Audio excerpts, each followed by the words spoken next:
Audio Jungle.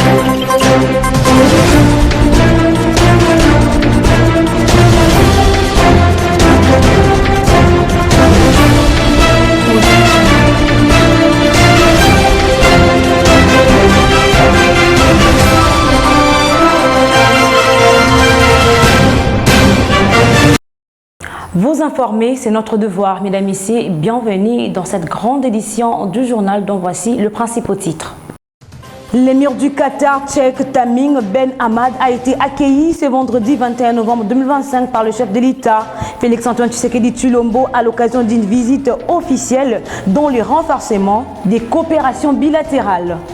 Lancement officiel de la cérémonie d'ouverture de la 47e conférence de présidents de l'Union des parlementaires par le président du Sénat, Jean-Michel Sama Lukonde, ce vendredi 21 novembre 2025 au Centre culturel de l'Afrique centrale à Kinshasa.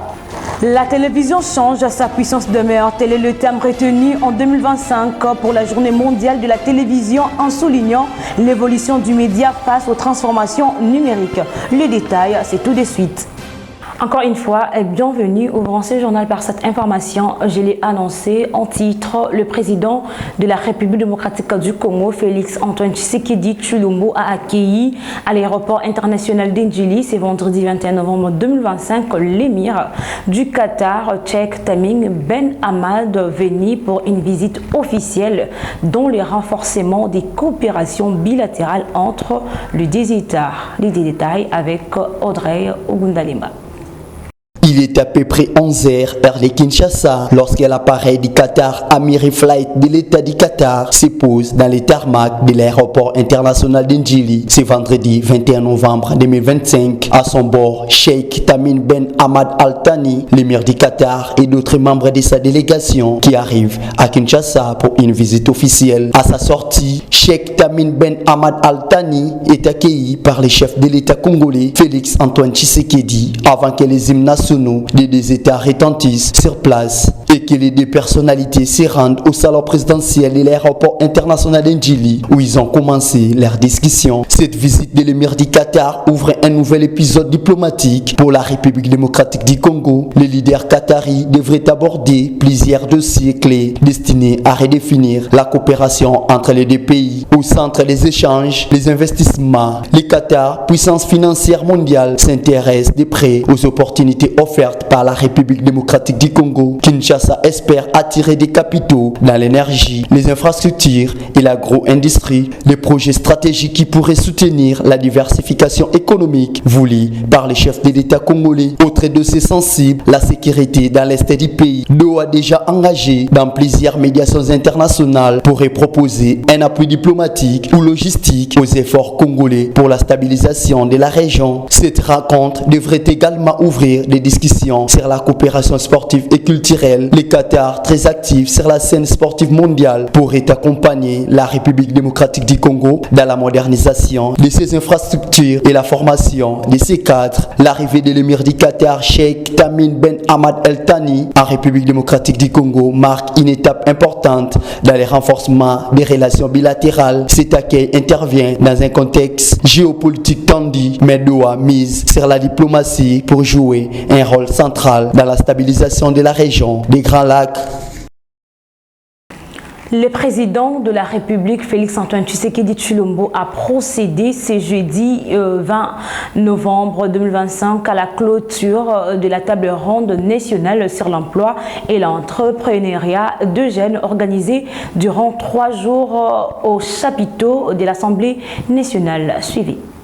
Au terme de cette rencontre qui s'est déroulée sur 3 jours et a réuni des représentants du gouvernement, des institutions publiques, du secteur privé ainsi que de nombreuses organisations de jeunesse, plusieurs recommandations ont été formulées. Elles portent notamment sur le renforcement de la formation professionnelle, l'amélioration du climat entrepreneurial, la création d'opportunités d'emploi décents et l'accompagnement des jeunes porteurs de projets. Une proposition visant à moderniser et redéfinir l'appellation de l'Office national de l'emploi, ONEM en sigle, a également été soumise au président de la République afin d'adapter l'institution aux nouveaux enjeux du marché du travail. Dans son allocution de clôture, le chef de l'État a salué la qualité des échanges et l'engagement des participants à proposer des solutions concrètes face aux défis liés à l'employabilité des jeunes en République démocratique du Congo. Il a également insisté sur la nécessité d'une mise en œuvre rapide des engagements pris lors de ces travaux. Les conclusions de cette table ronde devraient servir de base solide à l'élaboration d'un plan d'action national dédié à la promotion de l'emploi des jeunes, un secteur considéré comme prioritaire par les autorités publiques. En clôturant ces travaux, le président de la République, Félix-Antoine Tshisekedi, a rappelé que la jeunesse reste au cœur de son action et que les résultats attendus de cette table ronde ne doivent pas rester lettre morte, mais se traduire dans les prochains mois par des actions tangibles sur les terrains. Poursuivons avec l'actualité. Prenons cette information en bref. Le président du Sénat, Jean-Michel Samaloukonde Kyenge, a lancé officiellement la cérémonie d'ouverture de la 47e conférence des présidents de l'Union de parlementaires en présence de plusieurs autorités de l'Assemblée nationale et du gouvernement ce vendredi 21 novembre 2025 au Centre culturel de l'Afrique centrale à Kinshasa. Les comités de femmes parlementaires de l'Union parlementaire africaine a tenu ce jeudi 20 novembre 2025 une réunion en marge de la 84e session du comité exécutif et de la 47e conférence des présidents de parlement de l'UPA qui s'y tiennent à Golden Tulip Kin Oasis Hotel à Kinshasa, capitale de la République démocratique du Congo. Les détails. Cette réunion, axée autour du thème « La gouvernance du numérique au service des droits de la femme », a été une occasion pour les femmes parlementaires de l'UPA de plaider pour le renforcement des capacités numériques de femmes et pour leur accès aux technologies numériques. Une réunion sanctionnée par une importante résolution constituée d'une panoplie de recommandations sur la gouvernance du numérique au service des droits des femmes. Une résolution adoptée à l'unanimité par les femmes membres de l'UPA. Elle sera soumise à la conférence de présidents pour approbation et validation. Dans son mot de bienvenue, Madame Tayed Ouassila, députée à l'Assemblée nationale populaire de l'Algérie et présidente du comité des femmes parlementaires de l'UPA, a, d'entrée de jeu, remercié les autorités et les peuples de la République démocratique du Congo, ainsi que les femmes parlementaires congolaises pour toutes les marques d'attention et de sympathie à l'endroit des délégués issus des différents pays de l'UPA. Revenant sur les thèmes de cette réunion, la présidente du comité des femmes parlementaires de l'UPA a fait savoir que les droits de la femme et la gouvernance numérique sont intrinsèquement liés. La gouvernance du numérique, qui englobe l'accès, l'utilisation et la gestion de technologies numériques, a un impact significatif sur la réalisation de l'égalité des sexes. Il est crucial que les femmes participent activement à la définition des politiques numériques et qu'elles aient accès aux technologies et compétences numériques pour s'épanouir dans un monde de plus en plus digitalisé, a déclaré Tayed Ouassila. Pour maximiser l'impact positif du numérique, la présidente du comité des femmes parlementaires de l'UPA a souligné la nécessité de mettre en œuvre les politiques inclusives, de renforcer les capacités numériques des femmes et de garantir leur sécurité en ligne. Plusieurs femmes parlementaires de différents pays membres de l'UPA ont pris tour à tour la parole pour démontrer l'importance du numérique, qui constitue un levier de promotion des droits des femmes en Afrique. Dans la résolution sanctionnant cette réunion, il a été recommandé, outre de combler les fossés en matière d'accès numérique et de compétences, car les pays les moins avancés, seuls 25% ont accès à l'Internet, et majoritairement des hommes. Les femmes parlementaires ont recommandé la formation au numérique, notamment un enseignement au numérique dès le plus jeune âge. Elles ont aussi plaidé pour la création de technologies qui répondent aux besoins des femmes et encouragent les femmes et les filles dans les filières et entrées au numérique. À l'issue de l'élection du nouveau bureau, Madame Foda Arada du Tchad a été élue par consensus présidente. Madame Aï Sata du Niger a été quant à elle élue vice-présidente et Madame Aminata Sangara du Mali a été élue rapporteur. Toutes les femmes parlementaires présentes dans la salle ont reçu chacune un cadeau souvenir leur offert par le président de deux chambres du Parlement de la République démocratique du Congo. Rappelons que la 84e session du comité exécutif de l'UPA a été clôturée mercredi 19 novembre 2025. Cette réunion du comité des femmes parlementaires de l'UPA précède la 47e conférence de présidents de Parlement de l'UPA qui s'ouvrira vendredi 21 novembre. Poursuivons toujours avec l'actualité. Dans un communiqué rendu public ce vendredi 21 novembre 2025, la MONUSCO condamne fermement les attaques meurtrières perpétrées par les miliciens d'ADF du 13 au 19 novembre dernier dans plusieurs localités du territoire des Lubero au nord Kivu. Suivez.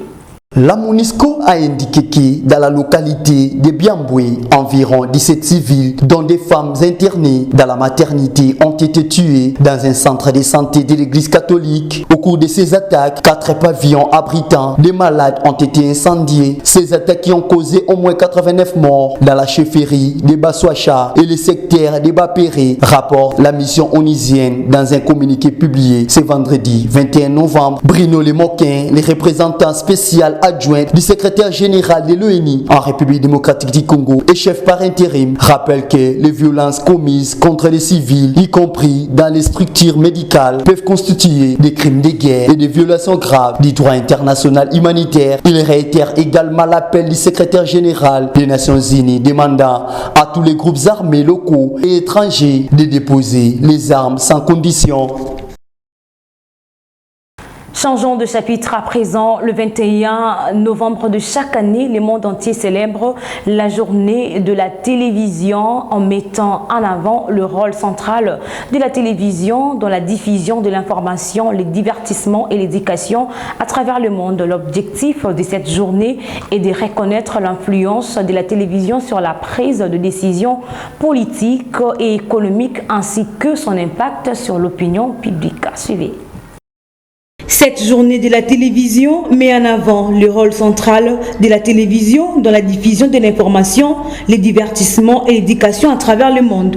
Bien que les technologies évoluent et que les plateformes numériques gagnent en populaire, la télévision reste un média influent capable de toucher des millions de personnes simultanément. La journée mondiale de la télévision est célébrée le 21 novembre, instituée par les Nations Unies.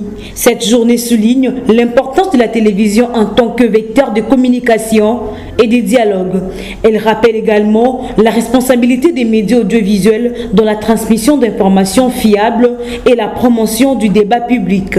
Notons que cette journée a été proclamée par l'Assemblée générale des Nations Unies en 1996. Avec pour objectif reconnaître l'influence de la télévision sur la prise de décision politique et économique. Pour l'année 2025, le thème de la dite journée est « La télévision change, sa puissance demeure ». Un thème qui souligne l'évolution du média face aux transformations numériques tout en réaffirmant sa puissance narrative et son influence.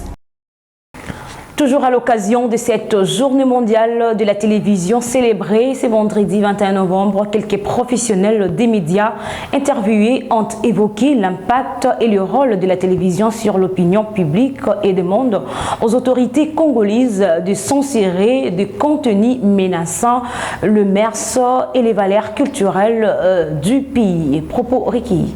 En tant que professionnel de médias, vous savez, le rôle de la télévision, ça a un impact positif et aussi négatif.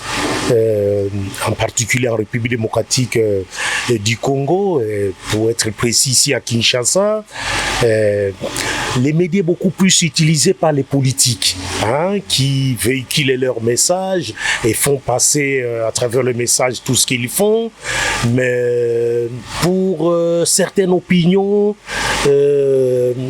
les contenus n'est pas assez n'est pas assez, comment dire ça, n'est pas assez important. Vous voyez, c'est puisque c'est les mêmes choses qui passent, le programme est uniforme, il y a beaucoup de cinéma, beaucoup de théâtre, beaucoup de sport, mais des émissions qui concernent les jeunes et les enfants, il n'y en a pas assez, il n'y en a pas assez, c'est cela le problème. Je pense que la puissance de la télévision demeure, hein, elle est toujours restée la même. Sur le plan technologique, oui, ça change, ça évolue, mais c'est sur le plan contenu, hein, c'est là où ça ne change pas. Hein, beaucoup plus en République démocratique du Congo, ici à Kinshasa, vous n'avez qu'à regarder les contenus des télévisions, ce n'est pas assez bien. Hein. Il faudrait à ce niveau essayer de pouvoir améliorer, de pouvoir changer. Aujourd'hui, là, on ne peut plus démontrer l'impact de la télévision sur l'opinion publique parce qu'on le sait tous que c'est un média de masse qui influence les comportements du public aujourd'hui à travers ses contenus. Donc la télévision a un impact considérable au sein du public. Oui, la télévision change et sa puissance demeure. Il faudra être plus prudent dans cette thématique. Pourquoi? Parce qu'aujourd'hui, les changements peuvent s'opérer d'une manière ou d'une autre. Ça peut s'opérer d'une manière négative ou soit d'une manière positive. Aujourd'hui, en observant les contenus trouvés dans nos télévisions aujourd'hui, nous avons très peur parce que notre télévision change d'une manière un peu négative avec les contenus que l'on trouve aujourd'hui dans la télévision. Sa puissance n'est plus à démontrer parce que la télévision, c'est un média plus puissant qui influence les comportements, d'où est partie la théorie de la seringue hypodermique. Tout ce que nous regardons à la télévision influence notre comportement. Voilà, aujourd'hui, nous observons certains comportements qui n'ont pas lié par rapport à la culture congolaise. Voilà pourquoi notre culture aujourd'hui est menacée. Il y a ces problèmes de l'inculturation, la déculturation. Pourquoi? Parce que nous observons beaucoup plus la culture européenne à travers la télévision. Je demanderai beaucoup plus aux autorités de renforcer beaucoup plus les mesures de censure à la télévision, que l'on puisse vraiment avoir des meilleurs contenus qui vont beaucoup plus influencer sur les plans positifs au lieu d'influencer sur les plans négatifs, ce qui n'est pas bon pour l'avenir de notre pays, surtout auprès des jeunes qui sont en train beaucoup plus de copier des contenus qu'ils voient beaucoup plus dans des télévisions. D'un chapitre à un autre, depuis un temps, la jeunesse congolaise, particulièrement celle de Kinshasa, s'élance au phénomène d'immigration vers l'Europe et l'Occident à la recherche d'une vie plus meilleure que celle offerte par le pays, une situation qui a fait réagir quelques années abordée par Nice Lofoto. Des agences de voyage remplies, des sites de dévéloterie pleins. Ce sont des jeunes Congolais rêvant d'un avenir beaucoup plus mieux ailleurs qu'au pays. Un phénomène d'immigration observé dans la capitale depuis maintenant plus d'une décennie. La plupart sont de jeunes dont la précarité les pousse à tourner vers un voyage à l'étranger. Nombreux sont ceux qui fuient le chômage espérant trouver mieux en Europe, aux États-Unis. Une réalité qui ne plie à démontrer, qui fait réagir quelques parents qui proposent un esprit de créativité auprès des jeunes et demande au gouvernement d'améliorer les conditions de vie de la population. Selon moi, voyager en Europe n'est pas une solution. Nous avons tout ici en République démocratique du Congo. Il suffit juste d'être courageux, c'est ainsi qu'on gagne la vie. Je demanderai aux jeunes de se concentrer sur leur vie dans leur propre pays. L'État congolais doit créer les emplois pour permettre aux jeunes de travailler librement et paisiblement afin d'éviter ces immigrations massives. Il faut l'État réhabiliter la compagnie pour Cette immigration massive est un cri silencieux qui vient prouver la nécessité de mettre en œuvre les résolutions de la table ronde de la jeunesse. En sport, le Darling Club Motema Pembe et le Football Club Les Aigles du Congo se sont neutralisés sur le score de 2 buts partout le jeudi 20 novembre 2025 au stade de Martyrs pour le compte de la 6e journée du groupe B du championnat national hélico Cash Ligue 1, alors que le Sa Majesté Sanga Balende s'est imposé à Lubumbashi contre le promu Cercle Sportif Manika 2 buts à 1 dans le groupe A. Audrey pour les détails. Le stade des Martyrs a a été le théâtre d'un affrontement allétant le 20 novembre entre les Daring Club Motema Pembe et le Football Club Les Aigles du Congo. Match comptant pour la 6e journée du groupe B du championnat national Illico Cash Ligue 1. Les deux équipes se sont séparées sur un score de début partout, offrant aux spectateurs un spectacle riche en émotions et en rebondissements. Daring Club Motema Pembe, jouant devant son public, a rapidement imposé son rythme grâce à une entame de match dynamique. Les coéquipiers de Njungu Mafuana, les capitaines, ont ouvert les scores dès la première mi-temps avant que les Aigles du Congo réagissent avec rigueur. Les visiteurs ont égalisé juste avant la pause, profitant d'une erreur défensive des locaux. La seconde période a été marquée par une intensité accrue. Daring Club Motema Pembe a repris l'avantage grâce à une belle action collective, mais les Aigles du Congo ont une fois de plus trouvé les ressources pour revenir au score en toute fin de match. C'est là ainsi un match nul début partout. Ce résultat permet au Daring Club Motema Pembe de conserver sa position dans les hauts du classement, mais laisse un goût d'inachevé face à un adversaire coriace qui continue de surprendre par sa solidité et sa capacité à revenir au score. Les supporters ont assisté à une rencontre vibrante qui illustre parfaitement les suspens et la qualité du championnat national. Et pour finir, au-delà de nos frontières, au Japon, le Parti libéral démocrate au pouvoir a discuté le jeudi 20 novembre de révision de la politique de défense du pays et d'une augmentation rapide des dépenses de défense. Suivez les reportages de nos confrères de CGTN. Selon le quotidien Asahi Shimbun, les discussions ont porté principalement sur la révision de 3 documents liés à la sécurité, dont la stratégie de sécurité nationale. La stratégie de sécurité nationale prévoit que Tokyo augmentera ses dépenses de défense pour atteindre 2% de son PIB au cours de l'exercice 2027. Mais la première ministre Sanae Takaichi, qui dirige le PLD, a l'intention d'avancer cette augmentation à la fin du mois de mars 2026. La réunion a également porté sur la révision des 3 principes non nucléaires du Japon, qui consiste à ne pas posséder, ne pas produire et ne pas autoriser l'introduction d'armes nucléaires. Le gouverneur de Hiroshima, Hidehiko Yuzaki, s'est opposé à la tentative de Madame Takaichi de réviser les principes non nucléaires que le Japon respecte depuis plus de 5 décennies. Les États-Unis ont largué une bombe atomique sur Hiroshima en août 1945, un événement clé parallèle aux efforts des alliés antifascistes mondiaux, mettant fin à la campagne militaire du Japon pendant la Seconde Guerre mondiale. M. Yuzaki a déclaré que le recours aux armes nucléaires pour assurer la sécurité était dangereux. Il a appelé le gouvernement à rechercher une solution pour sortir de la dissuasion nucléaire. Madame, Messieurs, c'est déjà la fin de ce journal, mais d'abord, rappelons les titres. L'émir du Qatar, Sheikh Tamim Ben Hamad, a été accueilli ce vendredi 21 novembre 2025 par le chef de l'État, Félix-Antoine Tshisekedi Tshilombo, à l'occasion d'une visite officielle dans les renforcements des coopérations bilatérales. Lancement officiel de la cérémonie d'ouverture de la 47e conférence des présidents de l'Union des parlementaires par le président du Sénat, Jean-Michel Sama Lukonde, ce vendredi 21 novembre 2025 au Centre culturel de l'Afrique centrale à Kinshasa. La télévision change, sa puissance demeure. Tel est le thème retenu en 2025 pour la journée mondiale de la télévision en soulignant l'évolution du média face aux transformations numériques. Les détails, vous venez de les suivre dans ce journal. C'est par ici que se renferme cette grande édition du journal. Mesdames, Messieurs, merci à vous de l'avoir suivi. Merci à Rose Kianzi pour l'assistance.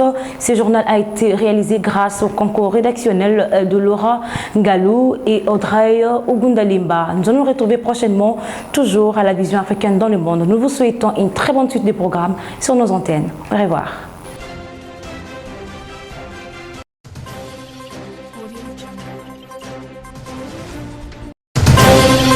Audio Jungle.